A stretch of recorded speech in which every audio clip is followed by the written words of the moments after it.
Okay. All right. Awesome. Ah, so beautiful seeing all these young people. Oh my goodness, you guys are awesome. Love seeing you guys dancing. I love seeing all my young men dancing too. So that's awesome. Very good. Okay. So we've been going through this pattern of judgments, and we've been seeing how they repeat. So what I'm going to do is I'm not going to look at every single slide. I'm just going to jump around to some things that I think are important. So let's start with this one right here. So remember, we start off with a new creation of some sort, and then God's man, he falls, and then we have a judgment. And so that's just going to keep repeating. It repeats all the way to the book of Revelation. The book of Revelation is that final judgment, okay? So let's look at Genesis 11. So we're going to jump to Genesis 11. It talks about how Abraham and Nahor, they took wives. The name of Abram's wife was Sarai. So again, here, this theme here, it goes back to when Adonai provided a bride for Adam, okay, when he provided a bride for Adam. So all we're doing is, excuse me, all we're doing is connecting these stories back to the original account. Now, this is a major theme here, pain in childbirth, because you remember that the scripture says in Genesis 3:16 that the woman will experience the pain in labor, but it also says that she will experience sorrow in conception. Okay, so I want to expand this theme here because it's more than just the physical pain, as if that's not bad enough, right? But it is more, what's being prophesied here is more than the physical pain in childbirth. What's being expressed here is the whole idea that the woman, and this is really talking about Israel, the nation of Israel, but the woman is going to experience suffering even in conception. And so now this is going to make sense why all of the matriarchs suffered from barrenness. Because, see, they were suffering even in their conception. Even in their conception. Okay, so they were suffering. So, for instance, Sarah was barren her entire life, right? And so the question is, well, why was Sarah barren her entire life? And then we think about Rebekah. When she brought forth Jacob and Esau, she was barren for the first 20 years of her marriage to Isaac. Okay? Isaac had to pray for her to conceive. Remember that? And then remember Rachel. Remember Rachel suffered barrenness for quite a long time. So all of these matriarchs and other people who give birth to prominent people in the scriptures, such as Hannah, when she was going to bring forth Samuel. Remember, she suffered barrenness, right? Remember Elizabeth, John the Baptist's mother, she suffered barrenness, and on and on and on. And so what happened is this pronouncement in Genesis 3:16, it's not just that the woman, that women will have pain and physical childbirth. This is a special kind of prophetic utterance that there is going to be suffering in bringing forth the seed of the woman. Okay, the ultimate seed of the woman is Messiah Yeshua, okay? And when you think about it, it goes even beyond that, because remember at the time of Yeshua's birth, remember what happened. Herod made a decree to kill all the male babies that were in Bethlehem and in the surrounding area. That was the suffering. Remember, it says, a voice was heard in Ramah weeping, Rachel weeping for her children. You remember when the children of Israel, when they were in Egypt, and it was time for Adonai to send a deliverer, Moses, to deliver them and to give birth to the nation of Israel, right? That's basically what's happening in Exodus. Exodus, Adonai is about to redeem his people from slavery, and he's going to start the Israelite nation. It's like the birth of the nation. And what happens? All of the male children were being what? Thrown into the Nile River. You see, and this all goes back to Genesis 3:16. Okay, Genesis 3:16, the whole idea that even in the conception and the bringing forth of children, so there's so many examples of women suffering in many ways, whether it's actually trying to conceive the child, whether it's bringing forth the child, or whether it's bringing forth the child and then having something devastating happen to that child, like at the time when Moses was born or when Yeshua was born. And so that's the reason why these things are happening, okay? We can also look at Genesis 15. Again, it talks about the one who will come from your body will be your heir. Count the stars. If you're able to count them, so shall your descendants be. So again, this is the whole idea of bringing forth the seed of the woman. This pain in childbirth, again, let's look at Genesis 17. This is another allusion back to Genesis. It says, you shall talk, speaking of Sarai, then God said to Abraham, as for Sarai, your wife, you shall not call her name Sarai, but Sarah shall be her name. Look in the yellow. And then it says, she shall be a mother of nations. Now compare that to what Adonai said to Adam. And Adam called his wife's name Eve, because she was the mother of all living. You see those two connections there again.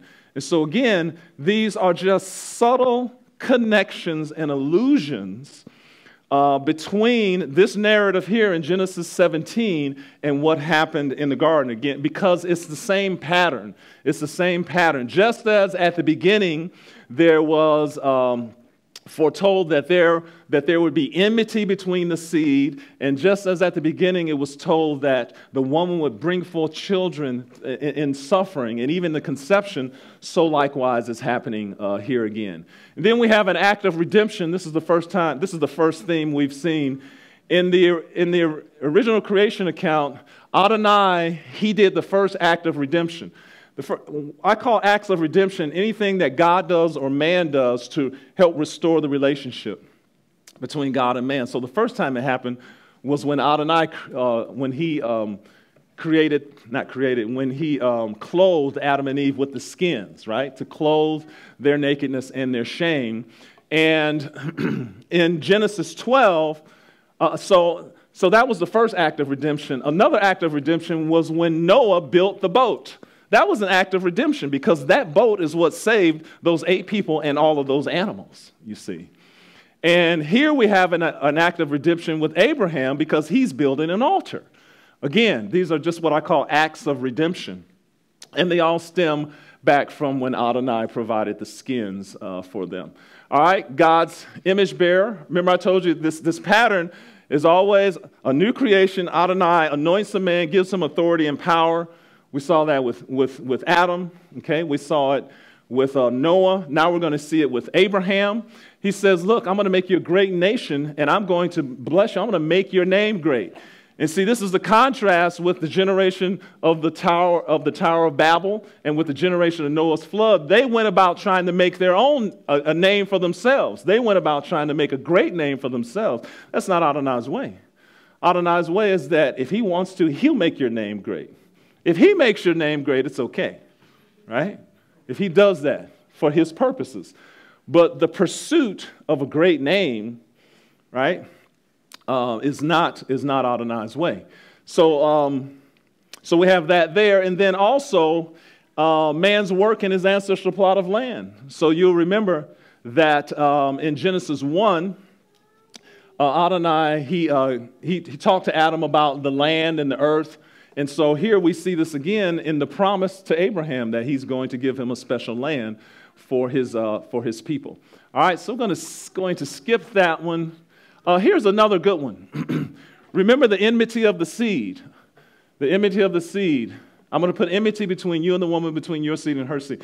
Well, this continues with the enmity between the seed of the woman being the nation of Israel and all the other nations, all the other pagan nations. This continues, this warfare is continuing through the other nations. And so right here, Adonai is telling Abraham, I'm going to curse those who curse you. Okay?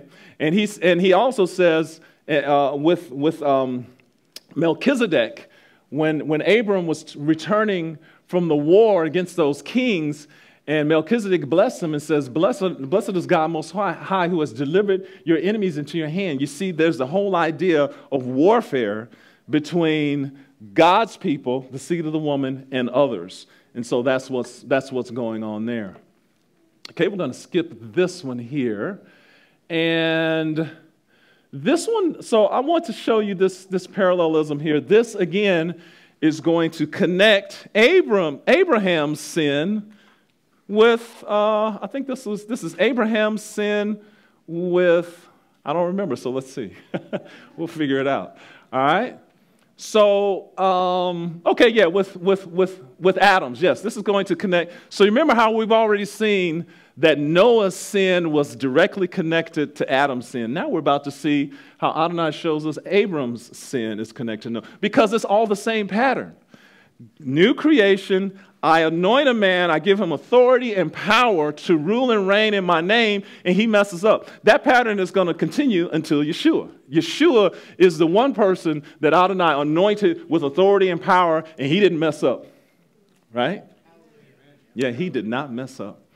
But this whole pattern is it's establishing this entire pattern. So God said, indeed, you shall not eat of every tree of the garden, for God knows that in the day you eat of it, your eyes will be open, and you will be like God. Now look at what it says here about Sarah. Sarah said to Abram, see, now the Lord has restrained me from bearing children. Do you see what the connection is there?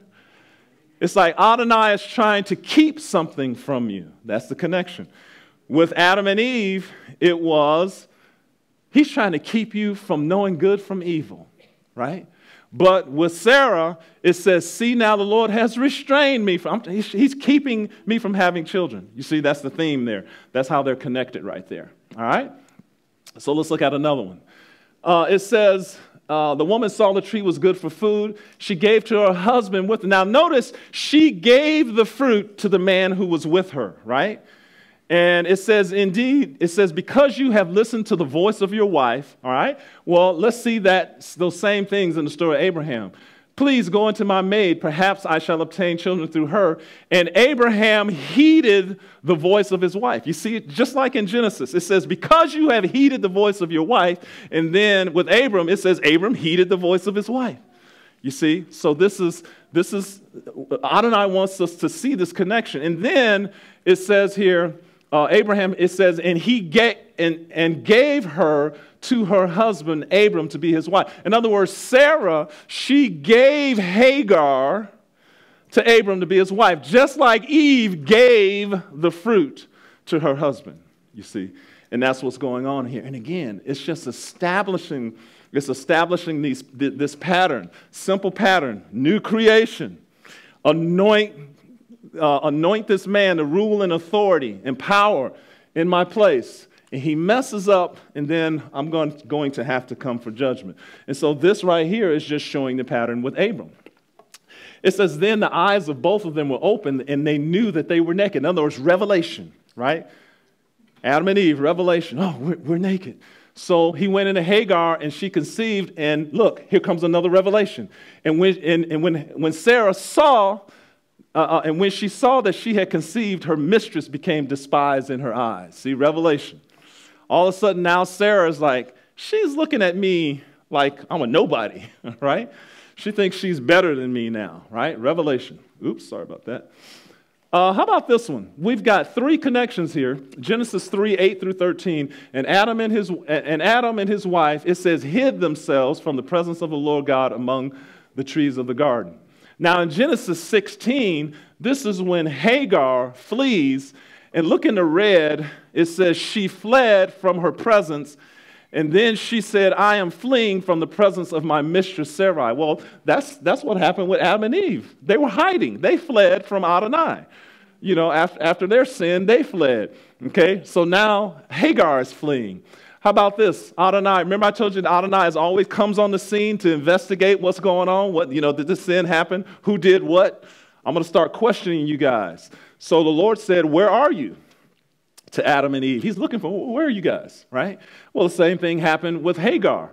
In the green, it says, where have you come from and where are you going? That's the angel of the Lord talking to her. Where have you come from? Where are you going? That goes back to when Adonai was looking for Adam and Eve and said, where are you guys, right? And then in the blue, the woman who you gave to be with me, she gave me the tree and I ate. So, this is classic, right? This is classic. I love this one. Adam, he's going to blame his wife, right? A little bit of blame shifting here, right? Right. So Adam, exactly. So Eve hands him the fruit. He eats. He doesn't resist at all. He just, oh, yeah. He eats, and then Adonai comes and says, hey, what happened? And notice what he says here. The woman who you gave to me. I love that. The woman you gave to me, God. and then he said, the serpent deceived me. You know, I'm innocent. The serpent deceives. He's blame. He shift blame. He is. What am I trying to say? Blame shifting. Thank you. Right. Hey, how about a drink of water after that one? Thank you. Blame shifting. All right. Well, the same thing happened with Sarah and Abram. Notice what Sarah said. My wrong be upon you. The Lord judge between me and you. This is all your fault. That's just basically what she's saying. This is all your fault, right? So we see, again, that these themes are repeating. Genesis 3:14 through 16. I will put enmity between you and the woman, between your seed and her seed. And then I will greatly multiply your sorrow and your conception. That occurs in Genesis 3:16. It says, submit yourself to her hand. In other words, there's enmity, right? And it says, he shall be a wild man. His hand shall be against every man, and every man's hand against him. There's enmity. There's going to be enmity between Ishmael and all these other people. Well, that goes back up to the enmity right here. I will put enmity between you and the woman. That whole theme there, okay? All right. And we'll keep going from there. So just showing you these cycles. Okay, so we've come full circle in the pattern of redemption for a second time. All right, so we've gone from creation to a judgment. This completes the second cycle. And let's go ahead and put number 5 in, okay? So these are just examples.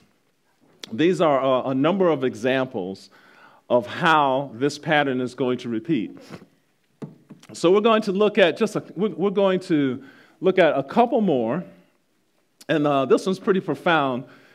So we're going to look at once we get to Abraham and his descendants, these patterns begin to focus on a particular event.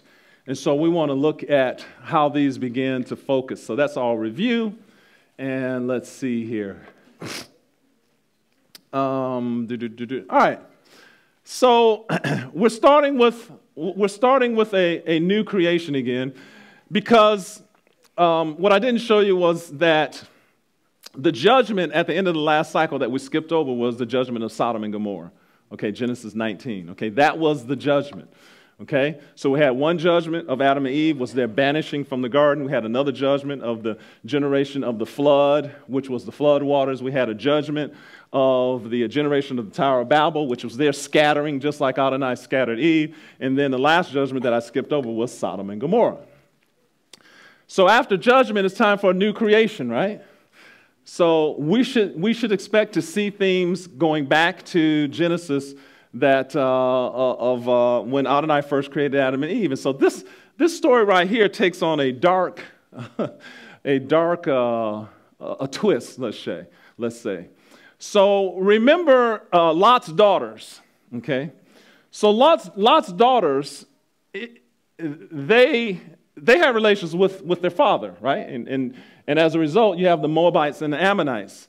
Now, they had an excuse that they offered, okay? They said that they thought that Adonai had destroyed all the earth. They said, hey, there are no more men, to go into us, as is the manner of, the earth. And so they were like, we have to take care of that, okay? Now, some people don't buy that, like my wife. Some people don't buy that, but I mean, you know, I don't know if it's true or not, right? But they basically, they said, hey, there are no more men on the earth. So they may have thought that all people had gotten wiped out, not just Sodom and Gomorrah. So I don't know. But here's the point. This is the sin here. And the younger one arose and lay with him. Thus, both the daughters of Lot were with child by their father. And I call this the fall into sin, right? This is sin. You know, either way you go about it, okay? Now, what I want to do is I want to show you a parallelism between Lot's sin and Noah's sin, because these two stories are told in parallel. Because Adonai wants us to make a connection, and we're going to learn something by making this connection. So there are 5, 6, 7 themes here. It says Noah was a just man, perfect in his generation. So let's talk about how he's righteous, right? In Genesis 18, Abraham says, would you destroy the righteous with the wicked? In other words, in Noah's time, he was righteous, and there were other wicked people.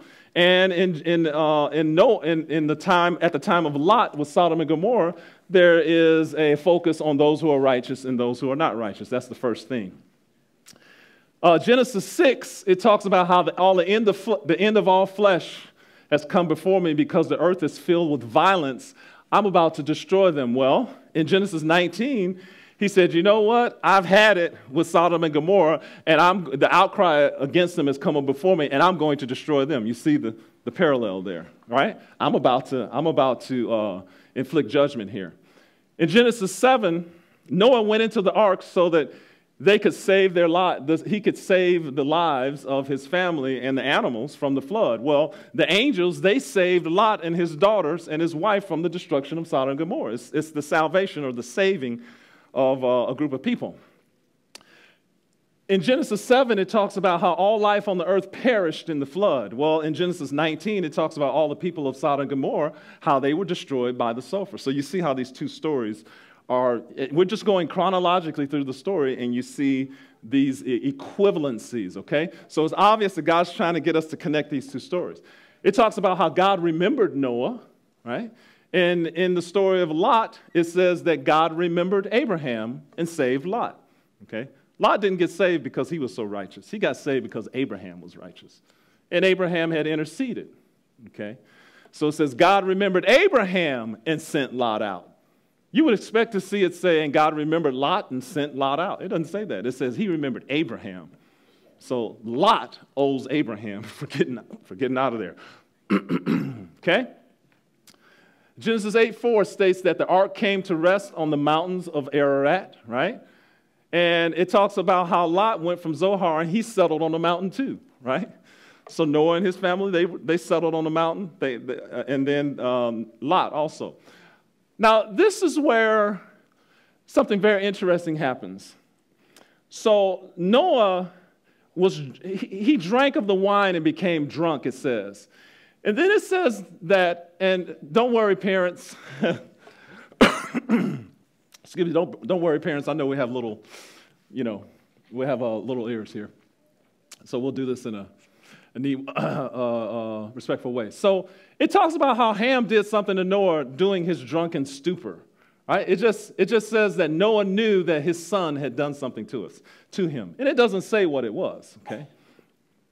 And it says, so Noah woke from his wine and knew what his younger son had done to him. So something happened. Now that's in parallel with Lot's daughters made him drunk.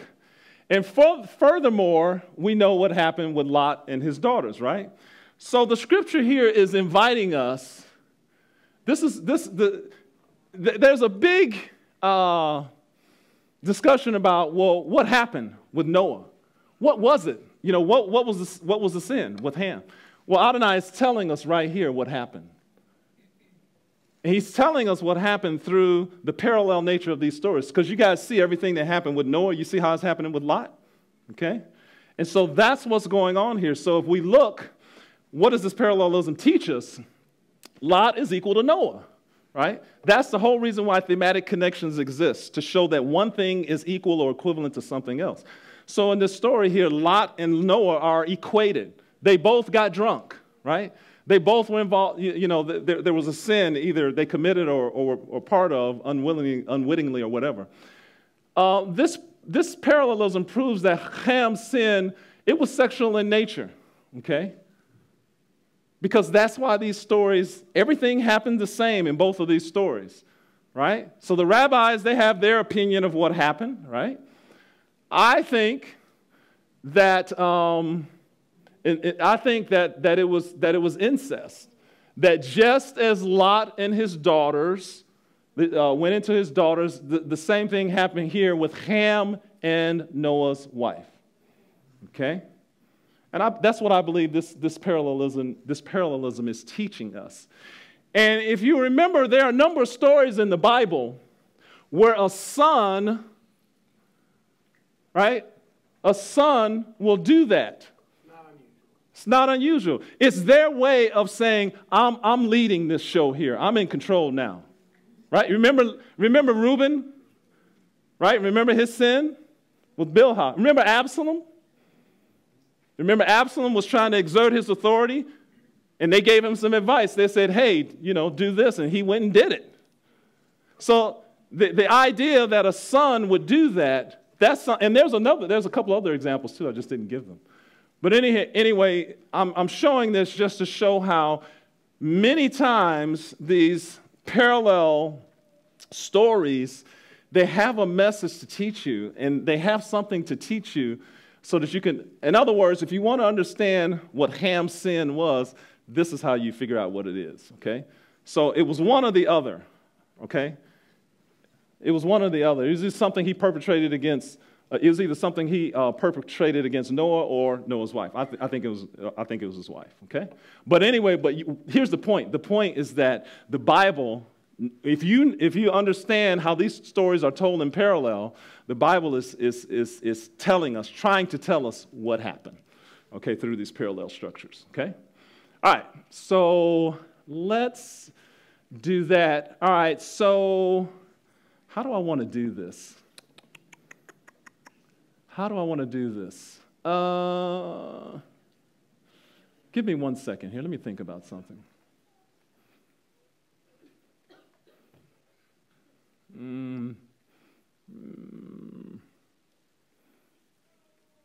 No. I'm sorry. Because I want to make sure we have time. All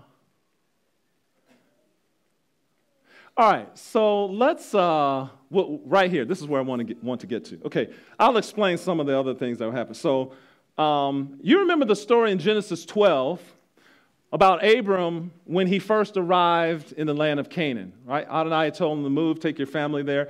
And as soon as they get there, there's a famine. So they go down to Egypt, right? And then remember, Pharaoh took Sarah, right? He took her. His intent was to make her one of his wives, put her in his harem, right? You guys may not know this, but if that had happened, then the plan of salvation's over with, right?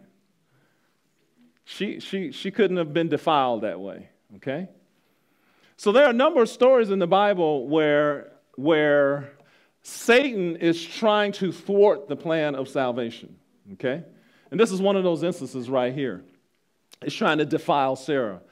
But here's the point. How many of you have noticed that the story about Abram going down to Egypt sounds amazingly familiar to the children of Israel when they went down into Egypt? How many of you have made that connection? Okay, right? So Pharaoh takes Sarah, right? Well, with the children of Israel, the Egyptians and that Pharaoh, they took Israel too, right, to be their slaves, right? And then it says that Adonai sent plagues. He sent plagues on Pharaoh in Genesis 12, right?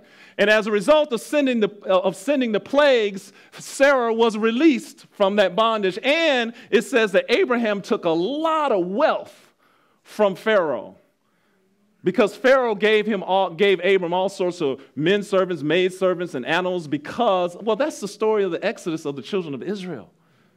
You see that? That's the story of the children of Israel in Egypt, okay? Pharaoh took them, made them slaves. Adonai sent plagues. Remember the 10 plagues, ending with the death of the firstborn. And as a result of that, the Israelites plundered the Egyptians and left. That's prophetically acted out in Genesis chapter 12 here. Okay? And then it happens again when Abram goes to Gerar. Remember Abimelech? And remember Abimelech takes Sarah, right? Same thing. See, the story repeats again. And he takes Sarah, and same idea. He wants to defile her, make her part of his harem. Adonai steps in and saves Abram again, right, from this idea of, well, tell him you're my sister, right?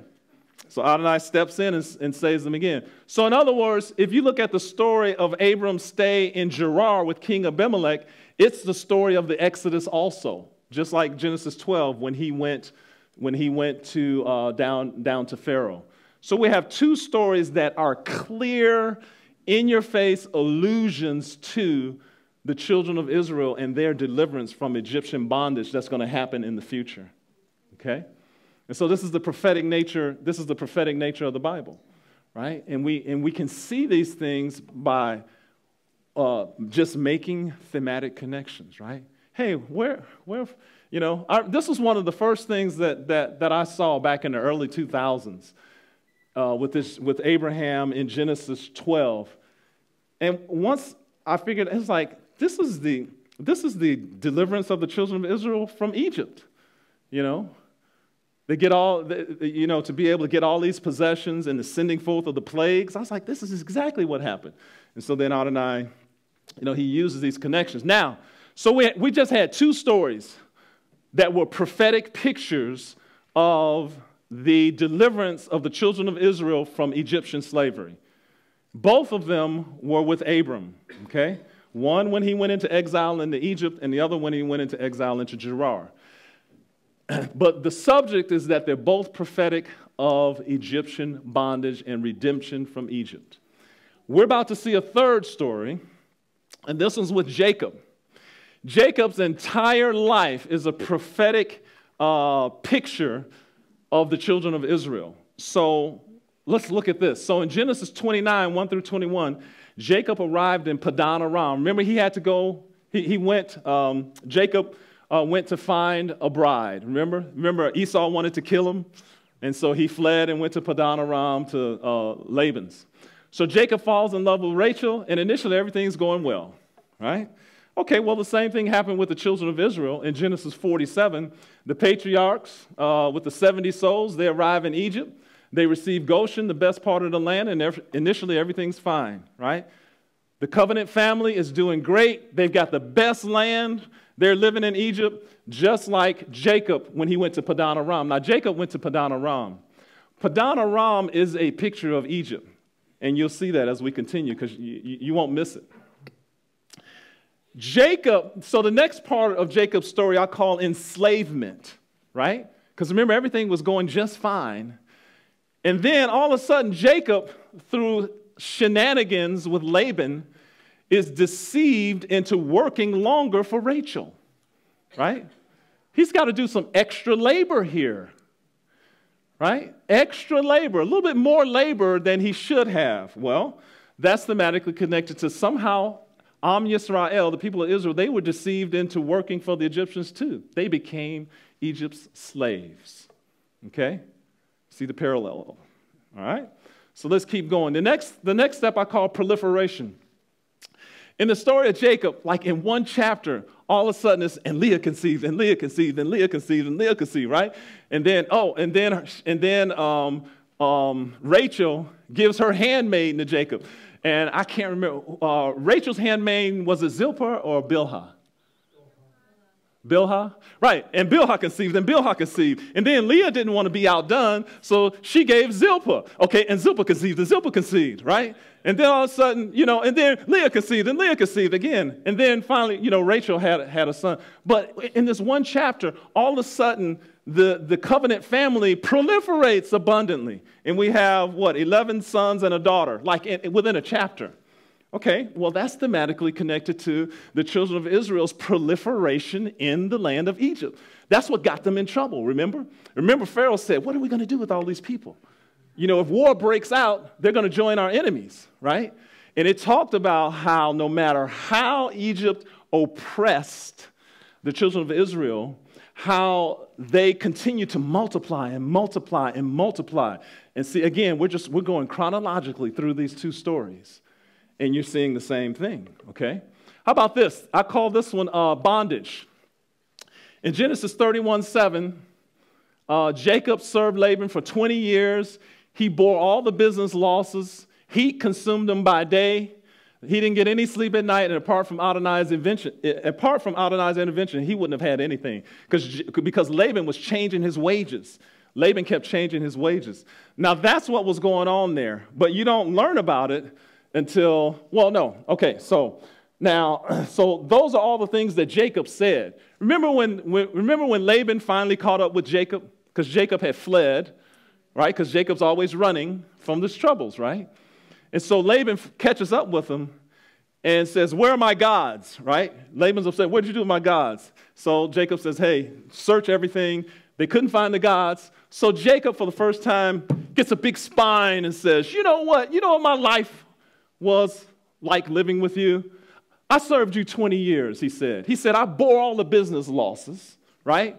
He said, heat consumed me by day. I was cold at night. And he said, apart from my God helping me, I would have left here penniless. What do you call it when you work for someone for 20 years and you don't have any money to show for it? Slavery. It's slavery. That's what Jacob's teaching. That's what Jacob's story is teaching us, and it's equivalent to Exodus 1:11 through 14. Egypt oppressed and enslaved Yisrael. He consumed them by day, and they were slaves and had nothing. Okay, so Jacob's life is giving us a picture of what's going to happen later on with the children of Israel. All right, Jacob fled with his children and his belongings. I call this the Exodus. Right? Jacob had had enough. He talked to his wives. They said, "Hey, let's get out of Dodge." So they leave. Well, same thing happened with the children of Israel. They left Egypt with all their belongings, right? Pursuit, right? Remember, Laban pursued Jacob, right? Laban went after him with his men. Laban said, hey, we need to go catch these guys. They've got our gods. He's got all my children. And so Laban pursued Jacob. Well, the same thing. Pharaoh and the Egyptians, they pursued Israel. You see what's happening here? Okay, so now this is the third story, because remember, Genesis 12, Abraham's sojourn in Egypt is a prophetic picture of the future nation of Israel being in Egyptian bondage. Genesis chapter 20, when Abram has to go to Gerar with King Abimelech there, that's the same story as Genesis 12. And now we're seeing a third story that is a prophetic picture of the bondage and the deliverance of Israel from Egyptian slavery. So this pursuit and now approaching the land. All right, so Jacob, he travels and now he's approaching the land. Jacob sent 2 messengers ahead of him to check out the land. Remember that? Remember, he's approaching the land and he sends 2 messengers ahead of him. And they returned with a bad report concerning Esau. They said, hey, we went and talked to Esau, and he's coming, and he's got 400 men with him. Okay? If you've ever done a thematic study on the number 4, 40, 400, and 4,000, or even 40,000, that always means trouble. It means warfare. It's just fascinating to do that. If you just look up instances of the number, right? How many years were the children of Israel in the wilderness? 40? How many years was Yeshua? I mean, how many days was Yeshua tempted by the devil? 40. How many years were the children of Israel in bondage? 400, right? And on and on and on. There's like at least 10 other scriptures with the number 40. There's a number of scriptures where 40 has to do with warfare and armies and things like that. But so Jacob hears that 400 men. Obviously, Jacob knew this connection between the number 4 and trouble. Because as soon as he heard there's 400 men coming, he was like, right? So you know what that's thematically connected to? Think about it. Jacob is about to make it back to Canaan, and he sends 2 messengers ahead of him to see how things are with Esau, and they come back and they tell him, oh man, we're in heaping big trouble, right? What does that remind you of? It reminds you of the spies. It's exactly what it is. You see? That's exactly what it is. It's a prophetic act that is reminiscent of the 12 spies that went into the land and came back with an evil report, you see.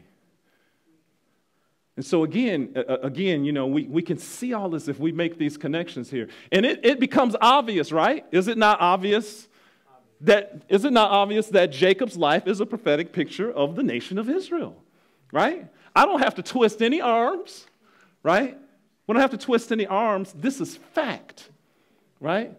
Unless you think this all is just coincidental. Does anybody think this is coincidental? I don't want to put anybody on the spot. Okay. All right? So watch this. Let's go back. Greetings from the inhabitants of the land. Oh, this is getting so good.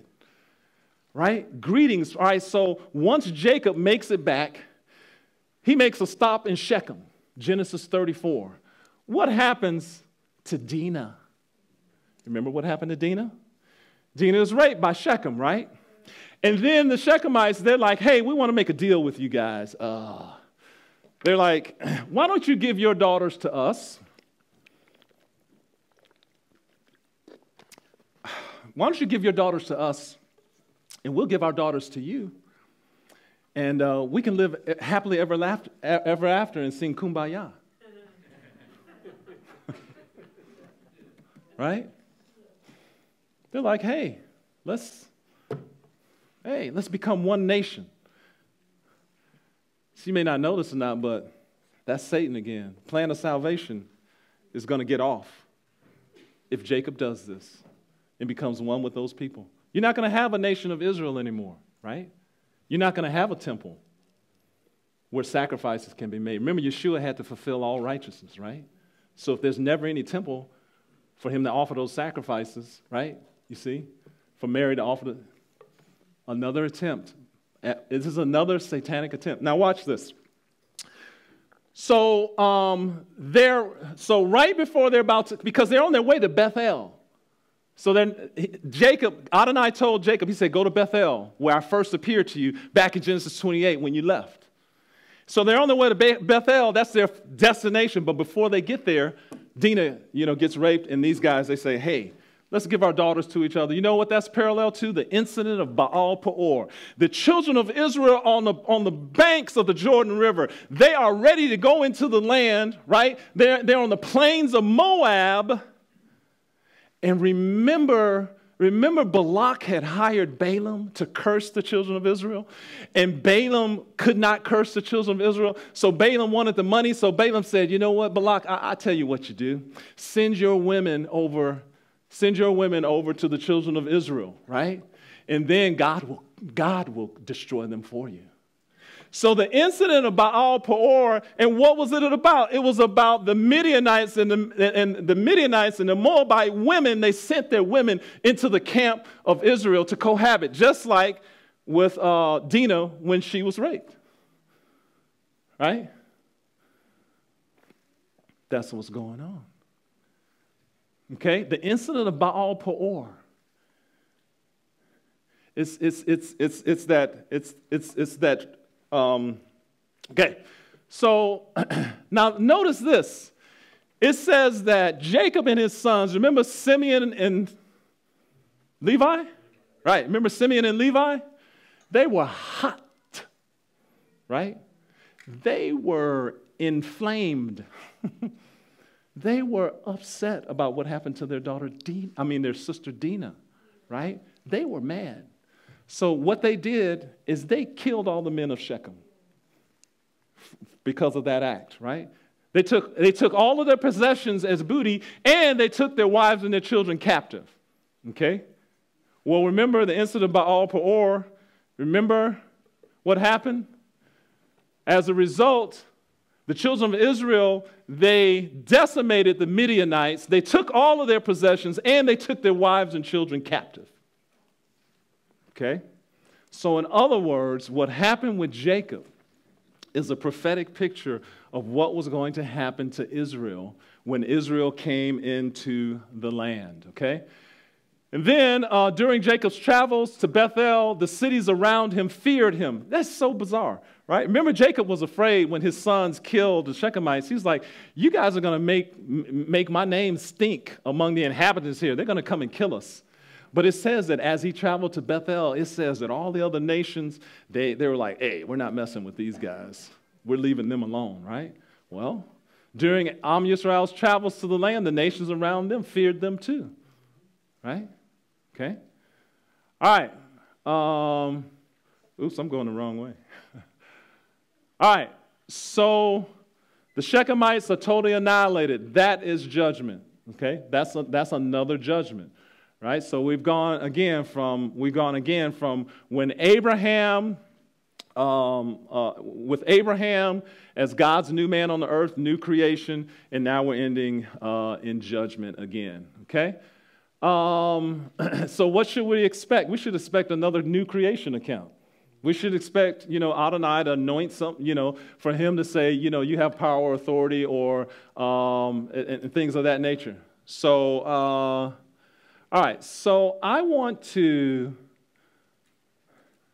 okay. Do I want to do this? No. Okay, no, I don't want to do those. Okay, so... okay, so let me just summarize up until this point. Genesis 1 through 36 teaches the following. The pattern of redemption was established multiple times, and it's the pattern for the remainder of the Bible. And the reason why I put all these teachings together is because we want to understand the book of Revelation, okay? In order to understand the book of Revelation, we need to understand this pattern here. Because the book of Revelation is that final judgment. We need to understand that there's a warfare going on between the seed of the serpent and the seed of the woman. And we need to understand what our role in it is, right? So let me ask you a question. With the children of Israel, at any time when they had to go through a battle, did he ever just zap them out so that they didn't have to fight? He fought for them, sometimes. But they had to fight, right? You know where I'm going with this? The rapture. Because, see, all these Old Testament stories, and they're setting up a pattern for the last generation that's going to be on the earth when Yeshua Messiah comes. Okay? 1 Corinthians 10, Paul specifically points to, because we're going to get to that later, he specifically points to the children of Israel as they were going through the wilderness, and he said specifically, like the things we just read about, he said let's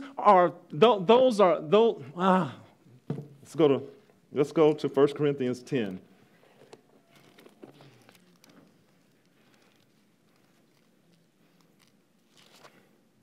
Moreover, brethren, I do not want you to be unaware that all our forefathers were under the cloud, all passed through the sea. What are we talking about? The Exodus. All were baptized into Moses in the cloud and the sea, right? Going over the Red Sea, crossing the Red Sea. All ate the same spiritual food and drank all the same spiritual drink. That's 40 years in the wilderness, right? Let's go to verse 6. Look at verse 6. Now all these things became our examples to the extent that we should not lust after things that they lusted. That's not the point I wanted, even though I got loud.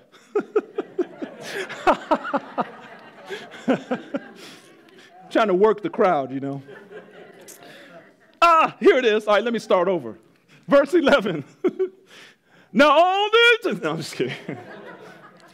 Now, all these things happened to them, right? The Exodus, all that stuff back there, happened to them as examples, and they were written for our admonition upon whom the end of the ages have come. Boom! Yeah. So, if Yeshua, all right, so supposing he comes in our generation, Supposing he doesn't. Supposing he comes like 2 generations from now. Doesn't make any difference. Paul just told us that everything that happened in the Old Testament, especially the things about the Exodus and the wilderness wanderings, are examples for the last generation. That's what he just said, did he not? Can I get an amen? Amen. Right? He just told us. That's why we have to know these things. That's why we have to know these things. Because if we understand kind of what was going on, see, there's all sorts of subplots that are going on in all these stories, as you've seen today. There's something here in these stories for the last generation. Okay? And if we don't connect ourselves with these events, we're going to miss it. Okay? It's the whole idea of a rapture where, well, we're just out of here. The whole point is that Adonai anointed a group of people called Israel. And he used them to establish his authority in the earth. Okay? And it hasn't changed. It hasn't changed, okay? So Genesis 1 through 3 is focused on 2 things, the establishment of the seed of the woman and the seed of the serpent. Genesis 1 through 11, as I showed you, is all about establishing the fact that there are 2 seeds, the seed of the woman and the seed of the serpent. And then all the rest of it is about exile in Egypt. Abram, Genesis 12, Abram, Genesis 20, Genesis 28 through 32, Jacob and his exile. All right? We could look at, I have 5 minutes. Let's just roll through this. What we're going to do is we're going to show how Adam and Eve, so we've already seen how Abram in Genesis 12, Abram in Genesis 20, Jacob in Genesis 28 through 32, they're all prophetic pictures of the nation of Israel in their exile. Adam and Eve are prophetic pictures of the nation of Israel. Let's watch this. Adam and Eve were placed in a special land called the Garden of Eden, right? And Israel was placed in a special land called the land of Canaan, which became the nation of Israel, right? In Genesis 9, 1 through 13, we see how in Leviticus 26, Adonai says, you know what? If you obey me, all the trees shall yield their fruit to you, and the grass of the field shall grow. Well, Genesis 1, 9 through 13, Adonai mentions about all the plants growing. Leviticus 26, 6 through 9, the promise of peace and shalom to Israel. Well, originally Adam and Eve lived in peace. As a matter of fact, he says the beasts will be at peace with you. Okay, just like Adam and Eve. Right? There was no enmity between the animals and people at first. Leviticus 26, 9, Adonai promised Israel that they would be fruitful and multiply. Right? That's exactly what he told Adam and Eve. You be fruitful and multiply. So what I want you to see here is that how everything that Adonai said to Adam and Eve is prophetic of what's going to happen with the nation of Israel. He said, I'll walk among you and be your God, and you should be my people. Well, Genesis 3:8 describes how Adonai walked in the garden with his special people. Right? Israel was the first nation Adonai made for himself. Adam and Eve were the first created beings that he made for himself. Israel's ultimate punishment. What was Israel's ultimate punishment for disobedience? Exile from their ancestral plot of land. What happened to Adam and Eve? Exile from their ancestral plot of land. Okay? Leviticus 26:33. Adonai said, the sword will come after you. Once you're exiled in all the nations, I'm going to send the sword after you. What happened in Genesis 3:24? The cherubim with the flaming sword. You see? So Adonai, this is his way of telling us the end from the beginning. The first commandment given to man pertained to what was fit to eat and not to eat. Adonai gave Israel laws about what was fit to eat and what was not fit to eat. Adonai gave Israel the Torah to obey, and he gave Adam and Eve a commandment to obey. You see, it's all the same thing. All right? So Adam and Eve are clearly prophetic pictures of the nation of Israel. The Garden of Eden is connected to the land of Israel, and the tree of life is connected to the Torah. Just like it says in Proverbs, is it 4 or 3? She's a tree of life. Can't remember. It's either 4 or 3. Adam and Eve's exile from the Garden of Eden is the story of Israel's exile from the land of Israel. Okay? And